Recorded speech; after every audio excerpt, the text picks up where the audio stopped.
Jumpa kembali di MCD Journey Inspiration of Life. Pagi ini saya mau coba sharingkan teman-teman dengan temanya standar hidup baik.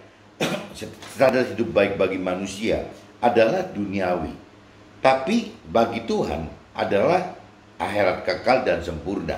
Jadi ada beda teman, ada beda. Jadi kalau standar hidup baik bagi manusia itu ya parameternya bagaimana berbuat baik dengan ukuran-ukuran duniawi saja teman. Jadi banyak orang yang baik, orang dunia, orang yang berkeyakinan, maksudnya berkeyakinan itu orang yang beragama tapi belum mengerti akan firman Tuhan, belum mengerti akan pribadi Tuhan, tapi beragama gitu. Itu disebutnya kita orang-orang beragama yang duniawi gitu ya. Orang keyakinan itu, orang yang berkeyakinan itu adalah orang beragama yang masih duniawi. Dan orang duniawi itu bukan berarti mereka itu pasti jahat teman-teman. Mereka baik gitu, ada yang baik gitu. Jadi orang dunia yang baik ya ada, orang yang berkeyakinan yang baik juga ada, bahkan banyak teman-teman. Nah, cuman standar kebaikannya orang dunia dan orang keyakinan adalah standar manusia yang ada di duniawi ini teman-teman. Bukan standar yang Tuhan rancang kendaki bagi kebaikan yang Tuhan Tuhan perintah peraturkan itu teman-teman. Jadi beda sekali. Kalau bicara standar baik itu dari ukuran Tuhan, ya ukurannya adalah nyampe ke akhirat kekal dan juga sempurna. Sempurna itu ya berarti kembali seperti yang awal Tuhan perintah peraturkan dalam firman-Nya gitu. Nah, yang bisa disebut sempurna, serupa dengan firman Tuhan itu hanya satu contohnya, dan yang sulungnya kita itu adalah Nabi Isa gitu. Jadi Nabi Isa adalah serupa dengan firman Tuhan dan sempurna seperti yang Tuhan Allah kehendaki. Nah, kita ini bisa nggak jadikan Nabi Isa adalah sulungnya kita? Meskipun kadang-kadang bagi orang baik, orang yang berkeyakinan baik gitu, baik dalam arti kata memang orang yang dunianya baik dan orang yang kategorinya berkeyakinan lebih baik, ya kadang-kadang juga untuk mencari baik yang seperti Tuhan targetkan itu, Tuhan rancang kehendaki, kadang-kadang juga kepikiran untuk apa gitu. Ya sama aja cerita yang orang kaya, kan orang kaya yang sukar sekali masuk surga itu karena memang orang kaya tersebut ya sudah baik teman, bukannya tidak baik gitu. Orang kaya tersebut sudah baik, ya dia tidak kalau bicara dari parameter orang dunia itu gitu. Kebaikan itu kan diukurnya teman-teman gak jauh-jauh dari ya, jangan membunuh, jangan berzina, jangan mencuri, jangan ucapkan saksi dusta, hormatilah ayah dan ibumu, dan kasihilah sesamamu seperti dirimu sendiri gitu. Ya ini standar seperti ini adalah standar duniawi teman-teman. Jadi orang kaya yang suka masuk surga itu memang sudah lakukan itu gitu. Bahkan banyak orang yang duniawi, yang orang dunia yang baik dan orang yang berkeyakinan baik, rasanya sudah melakukan perintah firman tersebut teman. Ya, yang jangan membunuh, jangan berzina, jangan mencuri, itu mereka sudah lakukan itu gitu.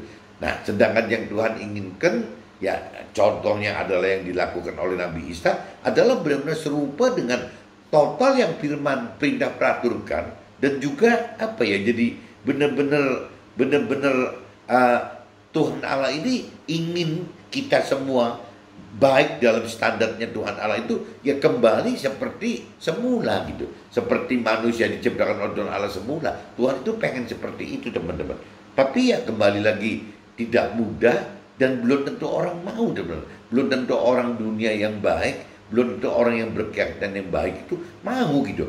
Bukan cuma masalah mampu atau nggak mampunya, kemauan untuk seperti yang Tuhan rancang kendakin aja juga tanda tanya teman. Apa iya? Apa gunanya gitu? Ya karena kalau cerita benar-benar melakukan apa yang Tuhan rancang kendaki, jelas hal-hal duniawi itu ditinggalkan teman. Jadi banyak orang dunia, banyak orang dunia yang baik, orang yang berkeyakinan yang baik gitu, itu banyak memilih itu ya sudah, yang penting bagaimana ya hal-hal duniawi itu tidak dilepaskan gitu, tapi juga tetap bisa masuk surga. Dan bukan seperti orang kaya orang kaya yang baik ini, yang salah itu tidak bisa masuk surga teman, dengan dia melakukan ya hukum-hukum teori rohani gitu, hukum-hukum teologi, hukum-hukum Taurat yang zamannya orang kaya itu gitu. Ya, logikanya orang kaya tersebut juga masuk surga kok, benar. Cuman ya parameter Tuhan itu ya bedanya di situ. Tuhan pengen sempurna gitu. Tuhan Allah itu mau sempurna, tidak cuma sekedar masuk surga menjadi warga biasa gitu, warga sorga, tapi Tuhan pengen sekali manusia ini, orang kaya tersebut masuk ke dalam sorga dengan kondisi sebagai ya keluarganya Tuhan Allah di dalam sorga gitu. Jadi bukan warga sorga biasa, tapi pengen sebagai keluarganya Tuhan Allah di sorga, atau mungkin timnya Tuhan di dalam sorga gitu. Pengen seperti itu, teman. Mungkin beda apa nggak beda seperti kita hidup di dunia ini, teman-teman. Kalau kita bicara sebagai pengusaha atau orang karir atau buruh atau segala macam, ya itu kan sebagai warga negara, teman-teman. Tapi kalau bicara yang khususnya itu ya mungkin jadi timnya presiden gitu. Timnya presiden, ada wakil presiden, ada menteri-menteri, ada gubernur, ada tentara, ada ya seperti itu, teman. Tuhan itu pengen sekali kita masuk ke dalam pemerintahannya Tuhan di dalam kerajaan sorga gitu, menjadi keluarganya atau timnya gitu. Nah ini mungkin jadi kembali lagi, kalau di dunia ya orang berebut loh, menjadi menteri aja berebut, menjadi gubernur aja berebut gitu, menjadi wali kota, bahkan hanya sekedar menjadi kuwu atau lurah aja juga bisa berebut. Jadi ketua RW aja bisa berebut gitu. Ketua RW menjadi lurah atau kuwu di desa itu juga berebut. Bahkan banyak sekali politik uang gitu yang dipakai. Ya karena keinginan menduduki posisi itu gitu. Itu kalau bicara di dunia, teman. Tapi kalau mereka di dunia mengendaki itu, karena mereka kan dapat pengharapan akan ngumpulin harta nantinya waktu menjabat gitu. Itu satu. Kedua, ya jelas menikmati kedudukannya kan, tahtanya gitu. Nah, tapi kalau kita bicara apa yang Tuhan rancang kendaki masuk ke dalam kesempurnaan yang Tuhan, malah lepaskan hal duniawi, teman. Ya, harta itu harus dilepaskan, tahta itu sudah harus dilepaskan gitu, bukan diingini lagi gitu. Dan terus plus poin di dunianya hampir nggak ada, teman-teman. Tuhan cuma sekedar janji bahwa setelah nanti kita mampu melepaskan hal-hal duniawi ya dan ikut perintah peraturan firman Tuhan, ya otomatis nanti di dalam akhirat akan mendapatkan yaitu ya keselamatan akhirat, akan mendapatkan damai sejahtera di akhirat, menjadi timnya kerajaan Tuhan di akhirat. Ya ceritanya nanti semua, teman-teman. Tapi konsekuensinya harus melepaskan dunia gitu. Nah ini yang ya mungkin buat manusia juga kurang tertarik kali, teman-teman. Jadi bukan cuma masalah mampu enggak gitu. Dari kemauan pun mungkin sudah hilang. Dari kemauan untuk seperti yang Tuhan rancang kendaki, hidup baik manusia dengan ukuran Tuhan Allah itu adalah yaitu gitu. Ya itu melepaskan hal tanpa melepaskan dunia tidak mungkin bisa masuk ke dalam apa yang Tuhan rancang kendaki, menjadi orang baik secara versi dari standarisasi Tuhan gitu. Ini susah sekali, teman. Nah ini saya coba bacakan dulu, teman-teman, dari kitab dasarnya gitu. Jadi dari kitab Matius pasal 19 ayat 16 sampai 26, teman-teman, dan kita nanti sambung dengan kitab Roma pasal 9 ayat 20 sampai 33, teman-teman.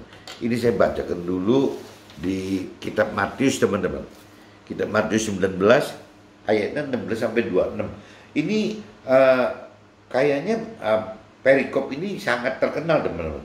Orang muda yang kaya dulu. Jadi umumnya orang tahu gitu, orang Nasrani tahu bahwa ada ayat-ayat firman yang bunyinya begini gitu. Orang muda yang kaya. Ada seorang datang kepada Nabi Isa dan berkata, "Guru, perbuatan baik apakah yang harus kuperbuat untuk memperoleh hidup yang kekal?" Jawab Nabi Isa, "Apakah sebabnya engkau bertanya kepadaku tentang apa yang baik? Hanya satu yang baik. Tetapi jikalau engkau ingin masuk ke dalam hidup, turutilah segala perintah Allah." Gitu. Kata orang itu kepadanya, "Perintah yang mana?" Kata Nabi Isa, "Jangan membunuh, jangan berzina, jangan mencuri, jangan mengucapkan saksi dusta, hormatilah ayahmu dan ibumu, dan kasihilah sesamamu manusia seperti dirimu sendiri. Nah, terus kata orang muda itu kepada Nabi Isa, semuanya itu telah kuturuti, apalagi yang masih kurang? Kata Nabi Isa kepadanya, jikalau engkau hendak sempurna, pergilah, jualah segala milikmu, dan berikanlah itu kepada orang-orang miskin, maka engkau akan beroleh harta di surga. Kemudian datanglah kemari dan ikutlah aku. Jadi Nabi Isa ya kalau ditanya Tuhan Allah maunya apa, ya Tuhan Allah mau Nabi Isa sebagai sepupu kita, apa sebagai sulungnya kita gitu. Jadi sebagai teladannya kita. Nah, tapi kalau ceritanya kita orang kaya tersebut atau kita juga ngikutin teladannya dari Nabi Isa, apa kita mau gitu? Bukan masalahnya kita nomor satu, apa kita mampu gitu. Kalau mampunya rasanya kalau memang kita libatkan roh Tuhan di dalam standarisasi yang kita tuju, masih sangat mungkin teman. Tapi bicara mau gitu, mau itu masalahnya tidak ada supporting dari roh Tuhan atau dari Tuhan Allah gitu ya, atau dari Nabi Isa yang mendorong kita untuk bikin mau gitu. Karena mau itu adalah haknya kita gitu, preferensinya kita, ya prerogatifnya kita gitu. Jadi mau aja belum tentu mau dong. Mau hidup baik dengan standar Tuhan Allah gitu, belum tentu mau dong. Tapi kalau bicara mau dengan standarisasi duniawi, ya banyak yang mau dong. Orang kaya juga melakukan itu, dan banyak sekali orang dunia dan orang-orang yang berkeyakinan itu semua juga yang baik gitu, semua juga melakukan ini gitu, yang memang orang kaya ini sudah lakukan gitu. Jangan membunuh, jangan mencuri, jangan berzina gitu. Itu mereka sudah lakukan ini semua teman-teman. Tapi kalau bicara apa yang Tuhan mau gitu, nah itu yang belum tentu kita mau teman-teman.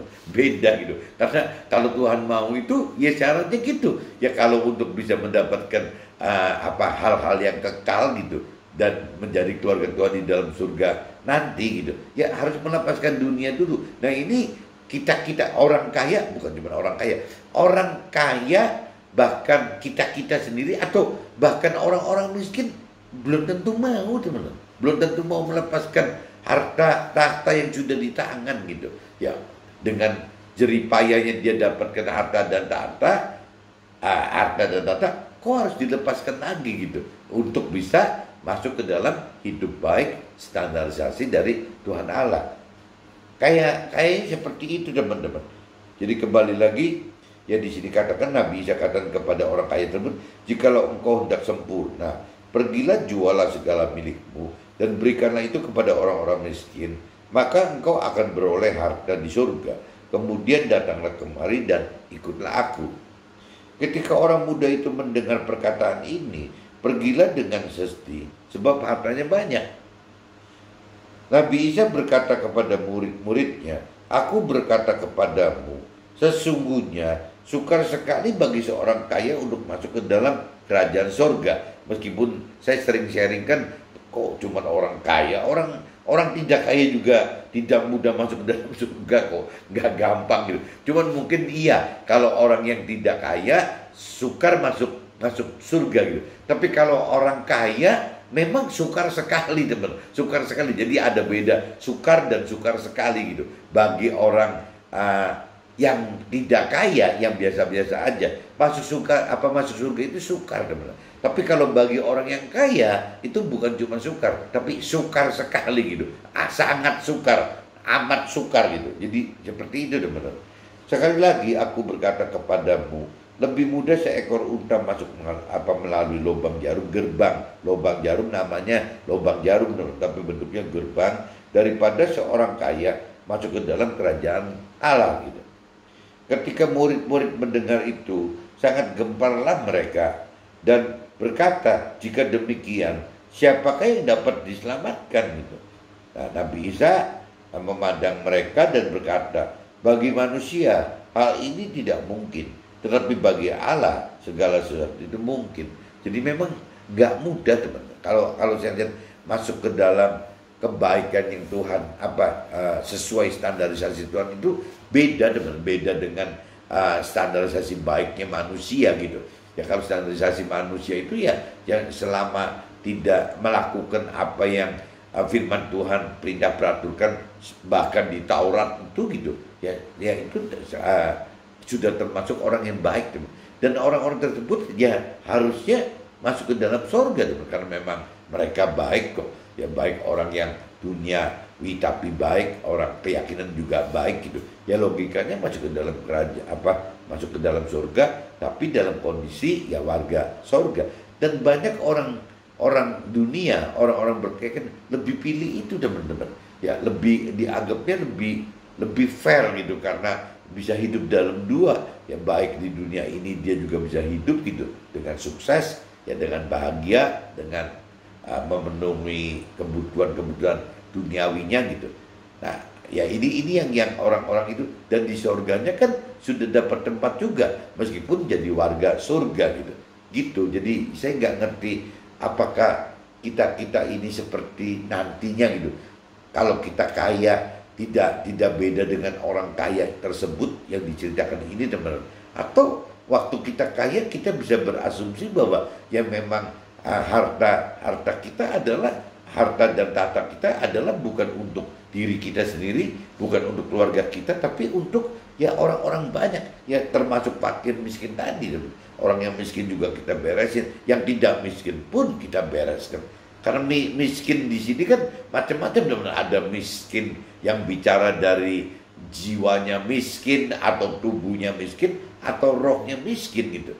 Nah, tugasnya kita ini kan bagaimana membuat secara rohani itu ya jangan miskin gitu. Ya harus menjadi kaya supaya waktu roh bisa dominan gitu, ya otomatis jiwa dan tubuh itu terkontrol dengan baik gitu, dengan benar ujung-ujungnya. Jadi ini kalau cerita orang muda itu seperti itu, teman-teman. Jadi ketika orang muda itu mendengar perkataan itu, pergilah ia dengan sedih sebab banyak hartanya. Ya memang iya, teman-teman. Jangankan orang kaya yang banyak hartanya gitu, ya pasti nggak mau, bukan? Belum cerita mampu atau nggak mampu, tapi sudah nggak mau. Jangankan orang yang kaya, teman-teman. Orang yang tidak kaya pun apa mau gitu ya, mengikutin rancangan kehendak Tuhan belum tentu mau juga, teman-teman. Kenapa? Karena orang yang belum kaya ya, mumpung masih hidup dia berjuang habis-habisan untuk menjadi kaya dulu, teman-teman. Kok udah kaya suruh dilepaskan gitu ya, lebih irasional lagi bagi orang dunia, orang berkeyakinan bahwa perintah peraturan firman Tuhan untuk mendahulukan kerajaan surga dan kebenaran itu hal-hal yang mustahil sekali gitu. Karena apalagi kalau dengan syarat harus kehilangan harta dulu, makin susah lagi, teman. Tidak bicara lepaskan harta aja juga, bicara jangan mencari harta aja. Orang yang tidak kaya juga belum tentu mau, teman. Ya, sedangkan firman di Matius pasal 6 ayat 33, carilah dahulu kerajaan Allah dan kebenaran. Dan kalau cari kerajaan Allah dan kebenarannya, rasanya banyak orang dunia dan orang kaya tidak mau melakukan itu gitu. Ya, orang kaya pun dalam ayat firman di dalam sini gitu nyatakan juga tidak mau gitu. Mereka tidak mau, bukan berarti tidak mampu, ya tidak mau gitu intinya gitu. Tidak mudah, teman-teman, untuk bisa masuk dalam standarisasi baiknya Tuhan Allah itu, kita itu nggak mudah gitu. Nabi Isa berkata kepada murid-muridnya, aku berkata kepadamu, sesungguhnya sukar sekali seorang kaya untuk masuk ke dalam kerajaan sorga. Sekali lagi aku berkata kepadamu, lebih mudah seekor unta masuk melalui lubang jarum. Maksudnya lubang jarum itu namanya gerbang, teman. Nama gerbang, melalui gerbang lubang jarum, daripada seorang kaya masuk ke dalam kerajaan Allah gitu. Ketika murid-muridnya mendengar itu, sangat gemparlah mereka dan berkata, jika demikian, apakah yang dapat diselamatkan gitu? Nabi Isa memandang mereka dan berkata, bagi manusia hal ini tidak mungkin, tetapi bagi Allah segala sesuatu itu mungkin gitu. Jadi kembali lagi, yang buat Tuhan itu tidak ada yang tidak mungkin. Ini saya sudah baca di kitab Matius pasal 19 ayat 26 sampai ayat 16 sampai 26, teman. Nah, sekarang kita masuk ke kitab Roma, teman. Kitab Roma pasal 9 ayatnya 20 sampai 33, teman-teman. Siapakah kamu, hai manusia, maka kamu membantah Allah? Dapatkah yang dibentuk berkata kepada yang membentuknya, mengapakah engkau membentuk aku demikian? Apakah tukang periuk tidak mempunyai hak atas tanah liatnya untuk membuat dari gumpal yang sama suatu benda untuk dipakai guna tujuan yang mulia dan suatu benda lain untuk dipakai guna sebagai tujuan yang biasa? Nah, ini kalau kita lihat cerita ini, teman, ya berarti kita juga sama, teman. Tuhan itu kan membentuk kita gitu. Ya, Tuhan membentuk kita untuk bisa menjadi barang yang mulia. Meskipun belum tentu kita mau, teman, ya. Jangan-jangan kalau kita nggak mau, ya akhirnya kita menjadi ya barang yang biasa saja gitu. Ini dicerminkan di ayat 21 itu, diumpamakan tukang periuk dan tanah liatnya, teman-teman. Jadi kalau untuk menunjukkan murkanya dan menyatakan kuasanya, Allah menaruh kesabaran yang besar terhadap benda-benda kemukaannya yang telah disiapkan untuk kebinasaan. Justru untuk menyatakan kekayaan kemuliaannya atas benda-benda, belas kasihannya yang telah dipersiapkannya untuk kemuliaannya. Yaitu kita yang telah dipanggilnya bukan hanya dari antara orang Yahudi, tapi juga dari antara bangsa-bangsa lain. Seperti difirmankannya juga dalam kitab Nabi Hosea, yang bukan umatku akan kusebut umatku, dan yang bukan kekasih ya akan disebut kekasih gitu. Dan di tempat di mana akan dikatakan kepada mereka, kamu ini bukanlah umatku, di sana akan dikatakan kepada mereka, anak-anak Allah yang hidup. Dan Yesaya berseru tentang Israel, sekalipun jumlah anak Israel seperti pasir di laut banyak sekali, maksudnya, teman-teman. Namun hanya sisanya yang akan diselamatkan. Sebab apa yang telah difirmankannya akan dilakukan Tuhan di atas bumi, sempurna dan segera. Dan seperti yang dikatakan Yesaya sebelumnya, seandainya Tuhan semesta alam tidak meninggalkan pada kita keturunan, kita sudah menjadi seperti Sodom dan Gomora, sama seperti Gomora. Jadi kita sudah menjadi seperti Sodom dan sama seperti Gomora gitu. Keselamatan bangsa-bangsa lain dan kesesatan orang Israel. Jika demikian, apakah yang hendak kita katakan? Ini jika demikian, apakah yang hendak kita katakan? Ini bahwa bangsa-bangsa lain yang tidak mengejar kebenaran telah beroleh kebenaran, yaitu kebenaran karena iman. Tetapi bahwa Israel sungguh pun mengejar hukum yang akan mendatangkan kebenaran, tidaklah sampai kepada hukum itu. Mengapa tidak? Karena Israel mengejarnya bukan karena iman, tetapi karena perbuatan itu. Mereka tersandung pada batu sandungannya. Sesungguhnya, seperti ada tulis, sesungguhnya aku meletakkan Sion sebuah batu sembunyi, batu sentuhan, dan sebuah batu sandungan. Ya. Dan siapa yang percaya kepadanya tidak akan dipermalukan. Ini saya sudah bacakan dua-duanya dalam kitab Matius pasal 19 ayat 16-26 dan kitab Roma pasal 9 ayat 20 sampai 33. Saya sudah bacakan. Saya coba masukkan draftnya saya, teman-teman. Orang baik mengajarkan bagaimana hidup dengan mengenal dan melakukan perintah peraturan firman Tuhan secara teori rohani atau teologi atau logos saja. Seperti dalam kitab Matius pasal 19 ayat 18 sampai 19, teman-teman. Jangan membunuh, jangan berzina, jangan mencuri, jangan ucapkan saksi dusta. Hormatilah ayahmu dan ibumu, dan kasihilah sesamamu manusia seperti dirimu sendiri. Ini adalah baik dari standar manusia ya pada umumnya. Jadi kebaikan ini bagi orang dunia, bagi orang keyakinan teman, ya seperti ini teman. Baik itu seperti ini gitu. Jangan membunuh, jangan berzina, jangan mencuri, jangan ucapkan kata dusta, hormati ayah dan ibu, ya kasihlah sesama kita gitu. Ya kurang lebihnya dasarnya seperti itu teman-teman. Dasarnya seperti itu gitu.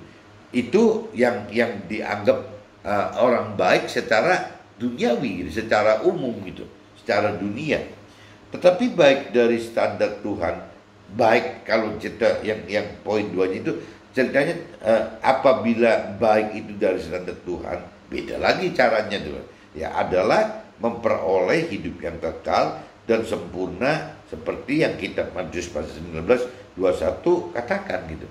Jadi kembali lagi kalau kita bicara sesuai rancangan kehendak Tuhan, kebaikan, standarisasi kebaikan itu jadi berubah.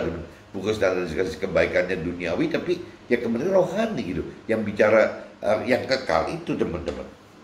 Jikalau engkau hendak sempurna, pergilah, ya. Tetapi baik dari standar Tuhan adalah memperoleh hidup yang kekal dan sempurna. Kitab Matius pasal 19 ayat 21, jikalau engkau hendak sempurna, pergilah jualah segala milikmu dan berikanlah itu kepada orang-orang miskin gitu. Maka engkau akan beroleh harta di surga gitu. Kemudian datanglah kemari dan ingatlah aku. Ini adalah baik standar Tuhan Allah. Jadi kalau kebaikan standar Tuhan Allah ya jadi seperti itu teman-teman, bukan parameternya duniawi lagi gitu. Dan sepertinya teman-teman, baik dari standar Tuhan itu kurang apa ya? Kurang diingini, kurang dikehendaki oleh manusia pada umumnya teman. Termasuk pagi ini saya membacakan sharing ini juga jadi bingung gitu. Ini gimana sih gitu? Ya saya belum tentu mau teman. Dan saya pikir wajar gitu kalau orang dunia yang baik, orang berkeyakinan baik itu wajar sekali untuk tidak mau gitu, tidak mau mendapatkan standar si baik yang dari Tuhan Allah. Karena ya kunci satu, karena harus melepaskan duniawi, melepaskan urusan harta, melepaskan urusan kesombongan di dalam takhta, dan ya tidak bisa memenuhi nafsu duniawi. Itu yang membuat orang dunia, orang berkeyakinan, termasuk saya gitu, nggak tahu teman-teman gitu nggak? Kalau iya ya itu, jadi timbulnya bukan bicara mampu nggak mampu mengikuti standarisasi orang baik versi Tuhan gitu, tapi belum cerita mampu aja sudah ribut mau gak mau, teman. Rasanya banyak yang gak mau gitu. Ya contohnya orang kaya yang tidak mau juga gitu, orang kaya juga tidak mau gitu. Tapi orang kaya itu sudah dengan perhitungan, kalau sampai dia tetap melakukan hidup seperti biasanya yang si orang kaya lakukan, itu tetap masuk surga gitu. Nah jadi orang kalau nggak benar-benar percaya kepada Tuhan, tidak mengasihi Tuhan secara lebih gitu, susah teman-teman untuk bisa mau ya dan mampu ya masuk ke dalam rancangan kehendak Tuhan, ya bagaimana mendapatkan baik dengan standarisasi yang dari Tuhan. Itu butuh mau dan mampu teman, nggak mudah gitu. Standar baik Tuhan sangat tidak diinginkan dunia bagi orang kaya dan orang miskin sekalipun, baik sesuai kehendak Tuhan. Kalau di sini saya tekankan teman, kalau di firman kan tekankan orang yang mau masuk ke dalam rancangan kehendak Tuhan dengan standarisasi hidup baiknya Tuhan, orang kaya nggak mau. Tapi saya di sini saya tambahkan bukan cuma orang kaya gitu, bagi orang kaya dan orang miskin sekalipun, ya baik sesuai kehendak Tuhan adalah mustahil. Bagi orang kaya harus lepaskan hartanya, dan bagi orang yang masih miskin harus kehilangan peluang untuk berjuang hidup ya menjadi orang kaya gitu. Jadi orang miskin pun protes teman-teman, bukan cuma orang kaya saja, orang miskin pun protes gitu. Karena nanti kapan saya bisa menjadi orang kaya gitu? Yang belum menjadi kaya aja sudah harus melepaskan, sudah merubah target hidupnya gitu. Nah, kalau orang kaya kan beda, sudah memang mendapatkan harta tahta dan pemenuhan nafsu duniawinya itu sudah terpenuhi teman-teman. Tapi kalau bagi si miskin, ya nggak mau juga gitu masuk standarisasi baiknya Tuhan Allah. Kenapa? Karena orang miskinnya belum belum menikmati peluang, belum uber peluang, belum mentargetkan peluang untuk menjadi kaya gitu. Dan jangan-jangan setelah kaya suruh lepaskan lagi gitu. Ya, jadi tidak orang kaya, tidak orang miskin juga. Rasanya kalau sampai standarisasi hidup baik menurut Tuhan Allah itu adalah melepaskan hal-hal dunia, rasanya nggak mudah. Termasuk saya gitu, saya pagi ini juga ya rasanya begitu, dan saya juga keluarga saya dan teman-teman saya juga kayaknya sama tuh gitu, akan mengalami bukan cerita mampu nggak mampu, tapi dari bicara mau nggak mau aja juga udah jadi perihal permasalahan gitu. Itu cerita mampunya belum dikupas loh, maunya aja udah berat gitu teman-teman.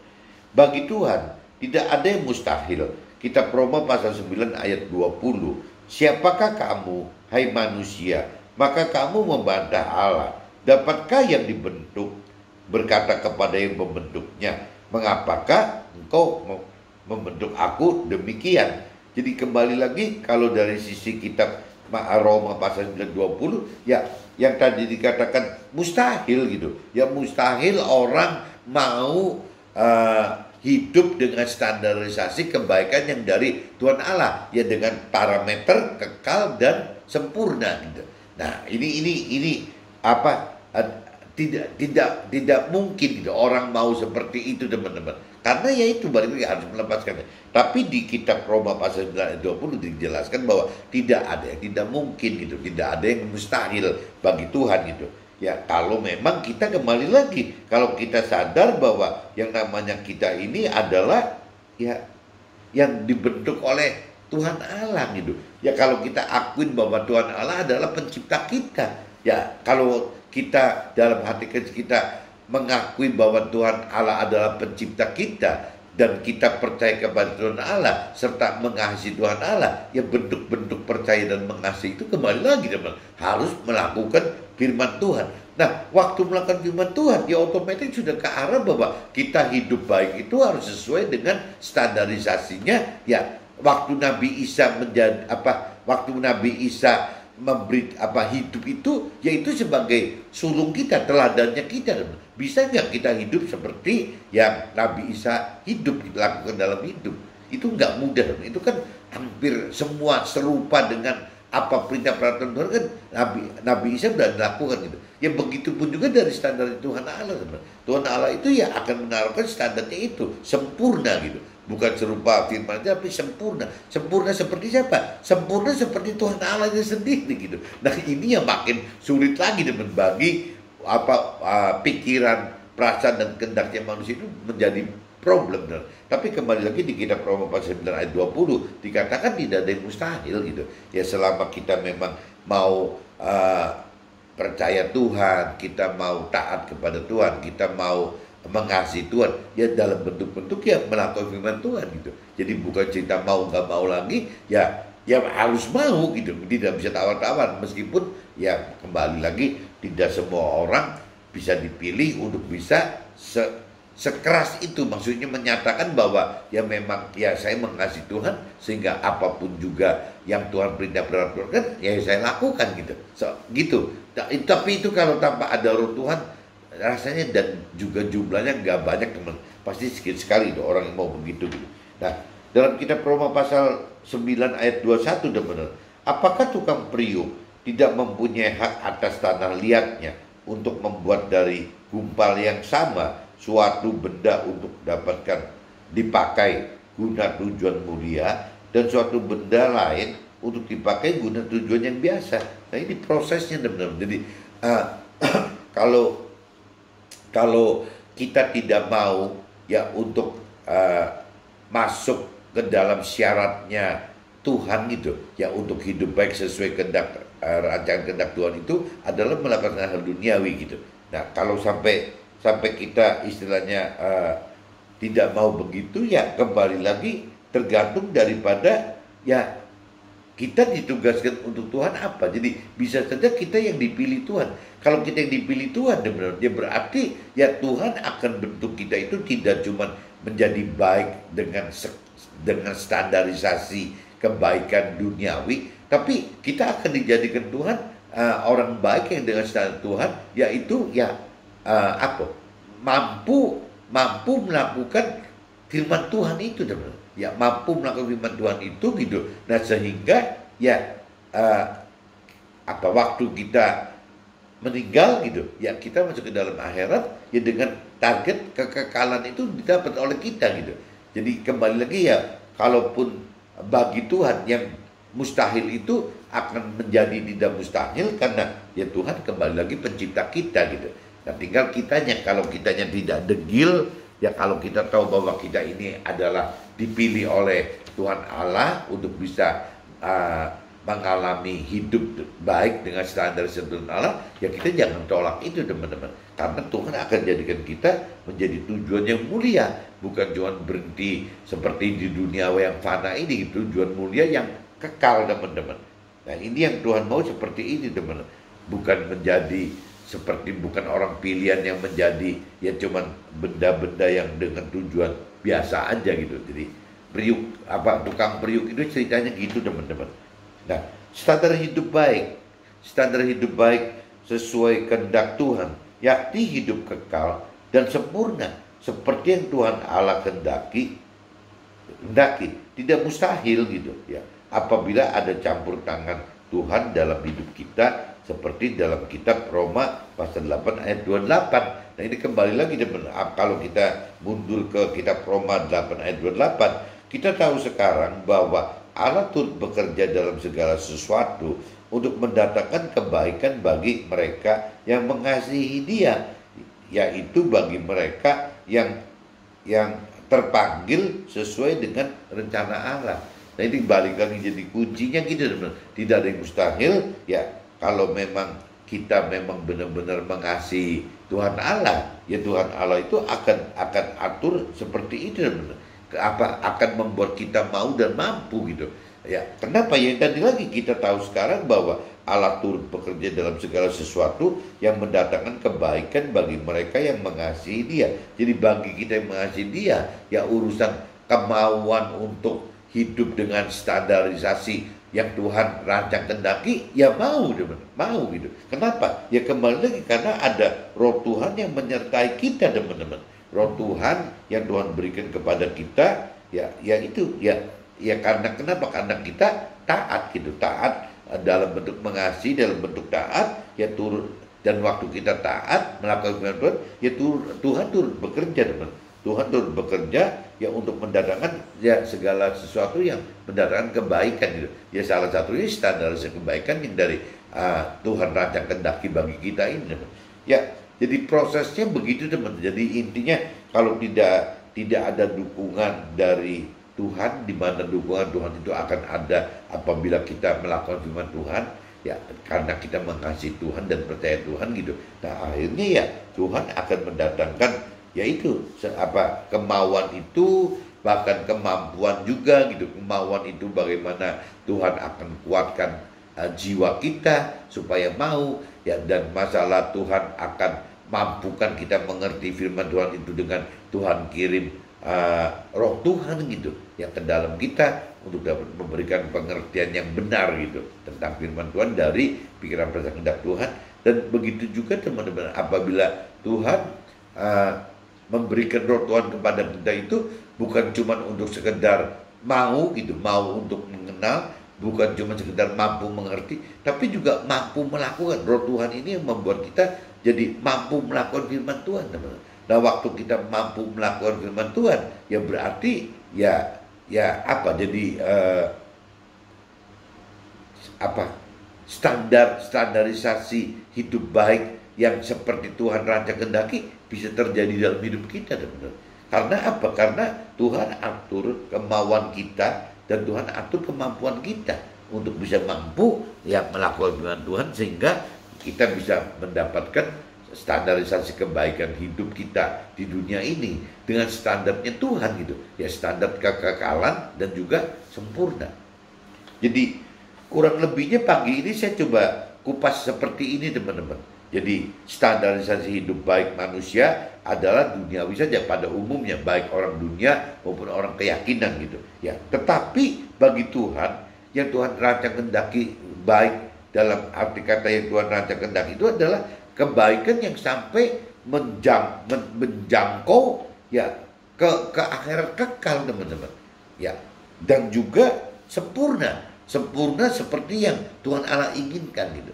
Nah ini bedanya di situ teman. Kalau urusan duniawi itu biasanya cuma separuh-separuh. Yang penting saya tidak melepaskan harta, tahta dan nafsu duniawi gitu. Ya meskipun oke lah agak turun gitu dibanding sebelum mengenal Tuhan Allah gitu.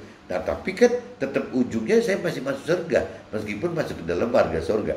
Ya yang saya pernah sharingkan kan teman, kalau pola-pola pikir duniawi ini kalau dilihat dipikirkan perasaan sekedarnya ya nggak salah kan orang menikmati dua-duanya gitu. Ya istilahnya hal-hal yang duniawi tetap ditoleransi masih bisa menikmati. Nah masuk ke dalam surga juga masih punya toleransi untuk masuk surga karena dianggap baik teman, baik secara duniawi dia masuk dalam surga. Tapi kan masuk dalam surga yang cuman levelnya level warga surga teman. Nah teman-teman yang membedakan apa yang teman-teman anggap benar ya saya pengen separuh-separuh aja, yang penting materinya di dunia, harta tahta dan nafsu dunia masih bisa diraih, masih bisa dirasakan, dan kan masih ada jaminan masuk surga gitu karena memang kita melakukan hal yang baik, tidak membunuh, tidak berzina, tidak bersaksi dusta yang tadi dikatakan itu gitu ya. Cuman kan kalau kita lebih lihat tilik lebih jauh teman, ya kalaupun misalnya anggaplah orang dunia, orang berkeyakinan itu seperti itu gitu, toh sifatnya kembali lagi Tuhan ingat sementara teman. Ya sementara waktu orang-orang tersebut sudah di umur 70-80 tahun meninggal gitu, nggak ada yang dibawa teman. Yang namanya harta tahta itu nggak dibawa. Nah kalau waktu kita mikir lagi benar teman, ya kita bisa mikir begitu loh. Udahlah dunia ini cuma sementara kok. Saya kalau bicara generasi saya udah 55 ke atas ini, kalau bicara parameter firmannya 70-80, tinggal sisa 15 tahun 25 tahun, kita mau apa lagi coba ya, kita mau ngapain lagi gitu ya ini yang mesti kita pikirkan gitu, bagaimana caranya untuk sebelum mencapai target kematian kita 70-80 tahun itu ya apa sih yang kita mesti berbuat sekarang gitu ya kembali lagi kalau kita bisa seperti itu ya mungkin kita akan baru mau untuk taat kepada Tuhan gitu ya, karena pengertian tadi gitu bahwa buat apa kita cuman mikir seperti orang dunia atau orang keyakinan bahwa ya di dunia jadi akhirnya kagok gitu mendapatkan hartanya, itu juga gak bisa maksimal seperti orang yang tidak disyarati gitu, disyarati melepaskan gitu. Kalau ini kan ada, jadi mungkin kadarnya itu tidak tidak sebesar orang yang mau benar-benar duniawi habis gitu, yang tidak mengenal kebaikan firman Tuhan. Ada mungkin yang seperti itu juga ada gitu, jadi habis-habisan gitu, sampai kerja ngomong kasarnya 24 jam dalam sehari itu jangan-jangan kerjanya itu 20 jam kali, yang 4 jamnya nggak tahu di apain itu.